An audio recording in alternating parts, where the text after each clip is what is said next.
वाल्मीकि रामायण की कहानी कई युगों से सभी लोग सुनते, देखते एवं पढ़ते आ रहे हैं, जिसमें हमने राम और राम भरत लक्ष्मण शत्रुघ्न के प्रेम के बारे में विस्तार से जाना। लेकिन हमने राम की बहन शांता के बारे में बहुत ही कम सुना, या कहें कि सुना ही नहीं है। आज हम आपको शांता के बारे में बतलाएंगे। और अब आप जाने राम की बहन शांता के बारे में कौन थी शांता, और क्यों उनका उल्लेख नहीं है, और किस कारण उनका त्याग किया गया। इस कथा में हम भगवान राम की बहन शांता के जीवन परिचय का संपूर्ण वर्णन करेंगे। यह बात उस समय की है जब सावन का महीना चल रहा था और इंद्रदेव की पूजा की जा रही थी।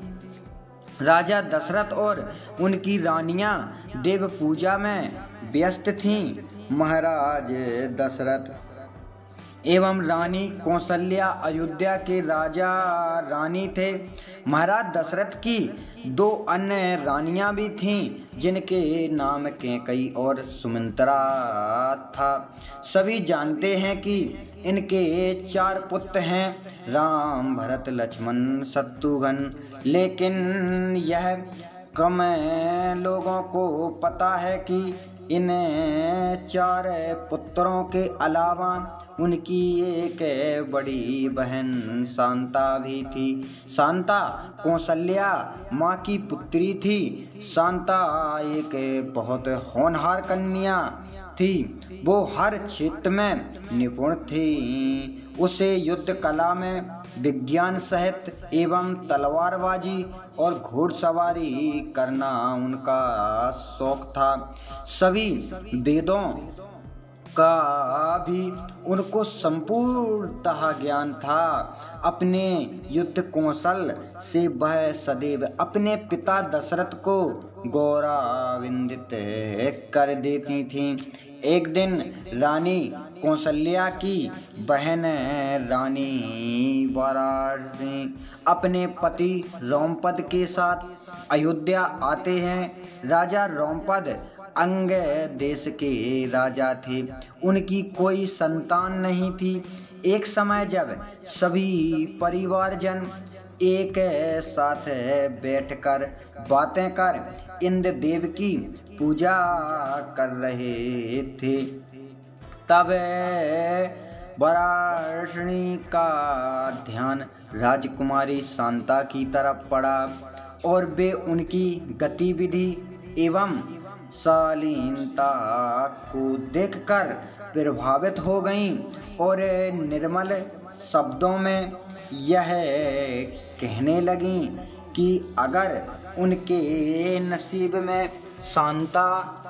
संतान हो तो शांता के समान सुशील हो। उनकी यह बात सुनकर राजा दशरथ के आंखों में आंसू आ गए। उन्होंने उसी देव पूजा में अपनी शांता को गोद देने का वचन दे बैठते हैं। फिर क्या था, रघुकुल की रीत प्राण जाएं पर वचन न जाएं। इसके अनुसार राजा दशरथ एवं माता कौशल्या को अपनी पुत्री अंगदेश के राजा रोमपद एवं रानी वाराणसी को गोद देनी पड़ती है। इस प्रकार शांता अंगदेश की राजकुमारी बन जाती हैं। एक दिन अंगराज रोमपद अपनी गोदली पुत्री शांता से विचार विमर्श कर रहे थे। तब ही उनके दर पर एक ब्राह्मण याचक अपनी याचना लेकर आया। लेकिन रोमपद अपनी वार्ता में इतने व्यस्त थे कि उन्होंने ब्राह्मण की याचना सुनी ही नहीं और ब्राह्मण को बिना कुछ लिए खाली हाथ जाना पड़ा। यह बात देवताओं के राजा इंद्र को बहुत बुरी लगी और उन्होंने वारुण देवता को अंग देश में बारिश न करने का हुक्म दे दिया। वरुण देवता ने यही किया और उस वर्षा अंग देश में सूखा पड़ने से हाहाकार मच गया। इस समस्या से निजात पाने के लिए रोमपद ऋषि श्रृंग के पास जाते हैं और उनसे वर्षा की समस्या कहते हैं। तब ऋषि श्रृंग रोमपद को यज्ञ करवाने को कहते हैं। ऋषि श्रृंग के कहे अनुसार यज्ञ किया जाता है। पूरे विधान से संपन्न होने के बाद अंग देश में वर्षा होती है और सूखे की समस्या खत्म हो जाती है। ऋषि श्रृंग से प्रसन्न होकर अंगराज रोमपद ने अपनी पुत्री शांता का विवाह ऋषि श्रृंग से कर दिया। शांता के बाद राजा दशरथ की कोई संतान नहीं थी।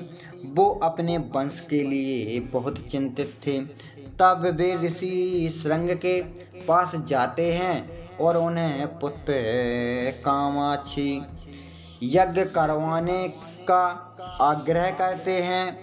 तब अयोध्या के पूर्व दिशा में एक स्थान पर राजा दशरथ के लिए पुत्र कामाक्षी यज्ञ किया जाता है। यह यज्ञ ऋषि श्रृंग के आश्रम में किया गया था। आज भी इस स्थान पर इनकी स्मृतियां हैं।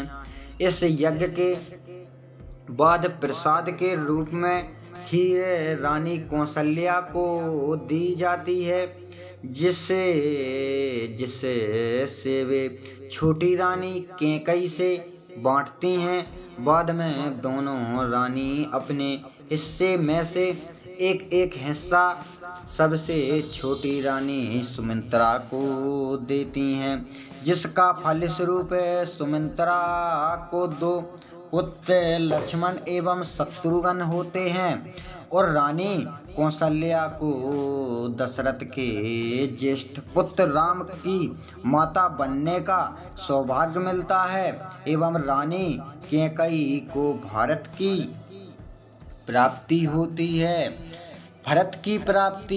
है। इस प्रकार शांता के त्याग के बाद राजा दशरथ को 4 पुत्र प्राप्त होते हैं। पुत्री वियोग के कारण रानी कौशल्या एवं राजा दशरथ के मध्य मतभेद उत्पन्न हो जाता है। शांता के बारे में चारों राजकुमारों को कुछ ज्ञात नहीं होता, लेकिन समय के साथ वे माता कौशल्या के दुख को महसूस करने लगते हैं। तब राम कौशल्या से प्रश्न करते हैं। तब राम अपनी ज्येष्ठ बहन शांता के बारे में पता चलता है और वे अपनी माँ को बहन शांता से मिलवाते हैं। इस प्रकार वे अपने माता पिता के बीच के मतभेद को दूर करते हैं।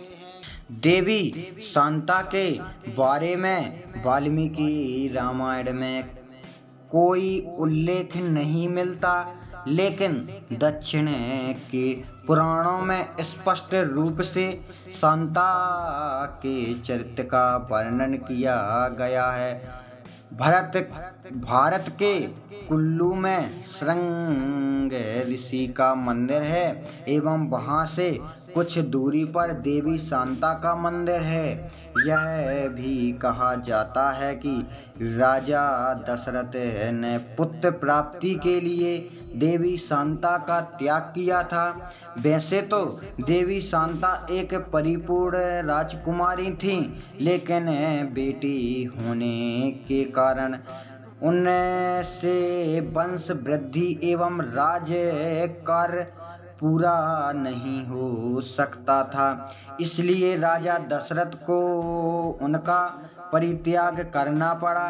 इस प्रकार जब चारों भाई अपनी बहन शांता से मिलते हैं तो वे अपने भाइयों से अपने त्याग का फल मांगती हैं और उन्हें सदैव साथ रहने का वचन देती हैं।